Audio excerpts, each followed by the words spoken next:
What if Hollywood's most dangerous cowboys were not the men firing blanks on screen, but the ones who had already seen real blood before the cameras rolled?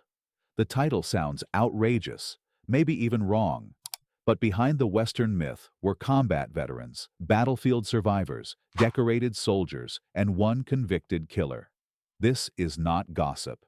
It is the uncomfortable truth Hollywood rarely puts in the trailer for audiences to question openly. Spade Cooley.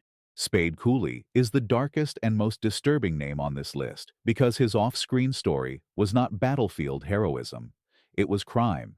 Known as the King of Western Swing, Cooley also appeared as a Western entertainer and television personality, carrying the cowboy image into music, film, and early TV fame. But in 1961, his career ended in horror when he was convicted for the murder of his second wife, Ella Mae Evans. That is why this entry must be handled differently from the others. He was not a decorated war hero. He was a convicted killer whose Western image collapsed under a real courtroom verdict.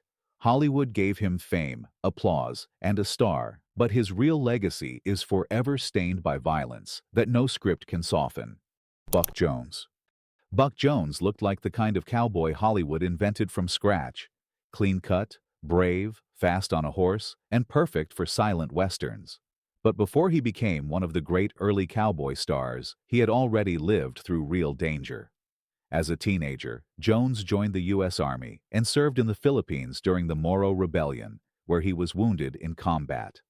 That detail changes the way you look at his screen image. When Buck Jones rode into frame, audiences saw a movie hero, but behind the charm was a young man who had seen colonial-era warfare long before Hollywood handed him a six-shooter. His films made violence look clean and heroic, but his real-life service belonged to a much harsher world, one without stunt doubles, retakes, or applause. Randolph Scott. Randolph Scott became one of the most elegant Western icons in American cinema. He did not need to shout. He did not need wild gestures. He had that calm, almost frozen screen presence that made him look like a man who had already measured danger and decided not to blink. But that image did not come from nowhere. Before his long Western career, Scott served during World War I. Records from the North Carolina Department of Natural and Cultural Resources describe his enlistment and his transfer toward overseas service with the 2nd Trench Mortar Battalion. The safe way to tell his story is not to invent a body count, because that would be irresponsible. The real point is stronger. Randolph Scott's cowboy authority came from a generation that knew war was not entertainment. His silence on screen felt believable because history had already hardened him. Richard Boone. Richard Boone's paladin in Have Gun, Will Travel, was one of television's most dangerous gentleman gunfighters. Educated, controlled, dressed in black, and always one step away from violence. But Boone's real life had its own war chapter before he became a Western legend. During World War II, he served in the U.S. Navy and is widely recorded as having served in the Pacific, with later accounts connecting him to aviation ordnance and aircrew duties. That matters because Boone's screen presence never felt like empty toughness. He played danger like a man who understood discipline, exhaustion, and consequence. Again, the safe angle is not to claim a verified personal kill count. The safe angle is that Boone's off-screen world involved real military danger, while his on-screen gunfights were carefully staged illusions. Paladin carried a gun for drama. Boone had already lived closer to real war than most viewers ever knew. Henry Fonda. Henry Fonda is remembered for decency, restraint, and moral seriousness. That is why his Western roles hit differently. In My Darling Clementine, he gave Wyatt Earp a quiet dignity. In the Oxbow incident, he stood against mob violence. And in Once Upon a Time in the West, he shocked audiences by playing pure evil. But off-screen, Fonda was not just pretending to face history. During World War II, he joined the U.S. Navy, saying he did not want to be in a fake war in a studio. He later received the Bronze Star for his service. That single choice says everything. Fonda could have stayed safe as a famous actor playing heroic men under studio lights. Instead, he stepped into a real war. So when his Western characters wrestled with justice, violence, and guilt, there was a deeper truth behind his eyes. Sterling Hayden. Sterling Hayden looked like he had been carved out of old frontier wood, tall, weathered, restless, and impossible to fully tame. In westerns like Johnny Guitar, he brought a strange, wounded intensity that made him different from the polished studio cowboys around him. But Hayden's real life was even more cinematic than his films. During World War II, he served with the Office of Strategic Services, the wartime intelligence organization that came before the CIA.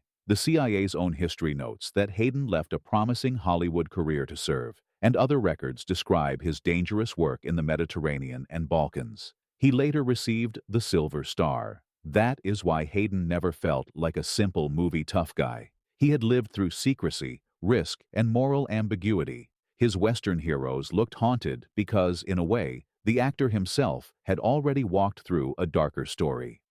Charles Bronson. Charles Bronson's face seemed built for revenge westerns. Hard eyes, stone jaw, almost no wasted movement. In The Magnificent Seven and Once Upon a Time in the West, he became the kind of screen presence that did not need long speeches. But before Bronson became Hollywood's symbol of silent vengeance, he had served in real combat.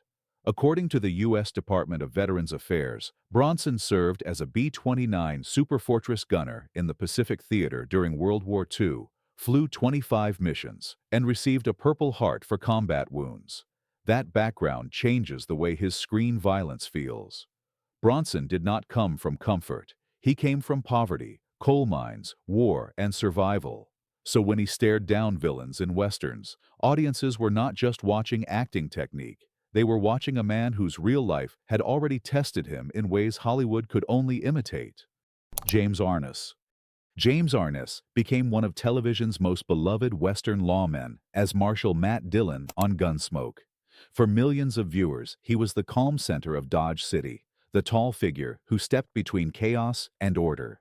But before he wore that badge, Arness had already been through real combat.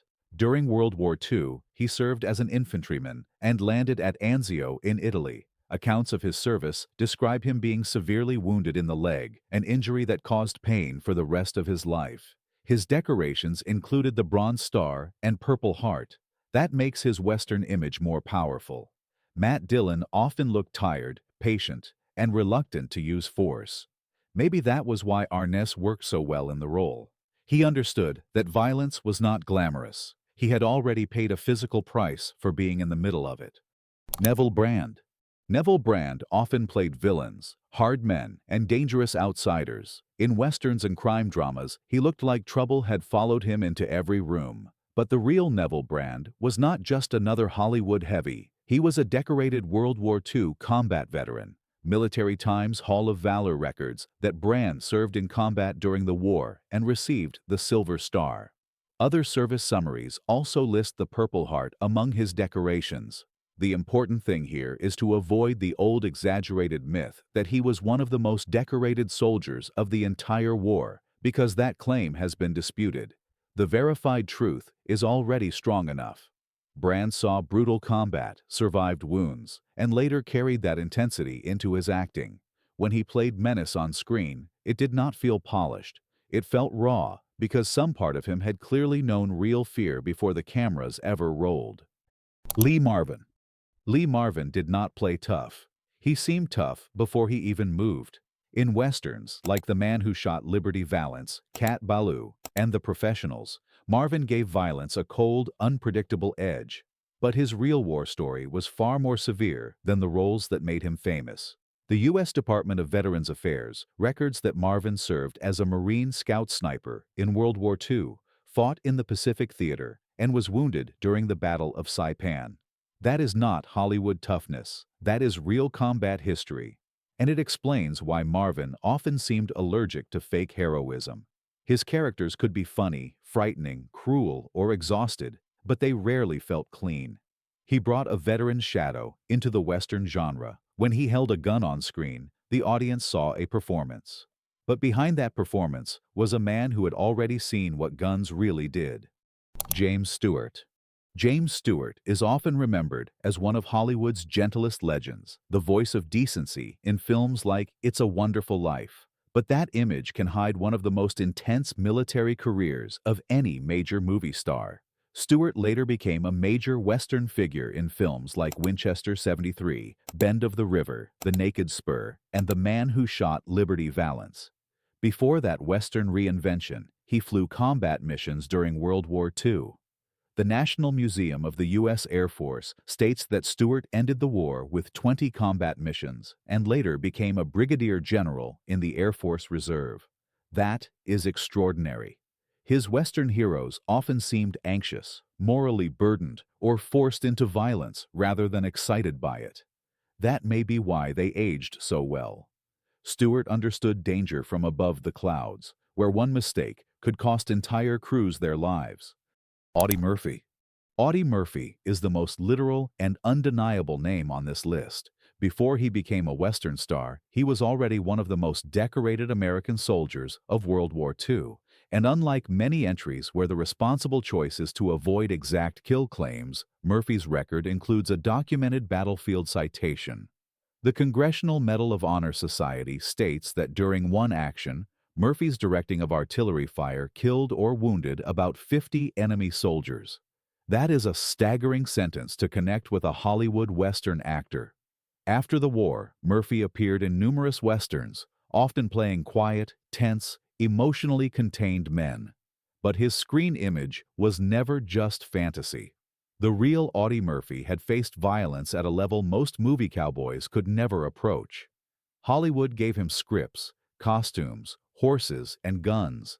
History had already given him trauma, medals, and a legacy that made every fictional shootout look small by comparison. So yes, the title sounds like a Western showdown, but the truth behind it is heavier than a gunfight. Some of these stars were heroes. One became a criminal. Others carried war quietly into every role they played, and maybe that is why old Westerns still feel powerful. Sometimes the men pretending to face death had already met it before.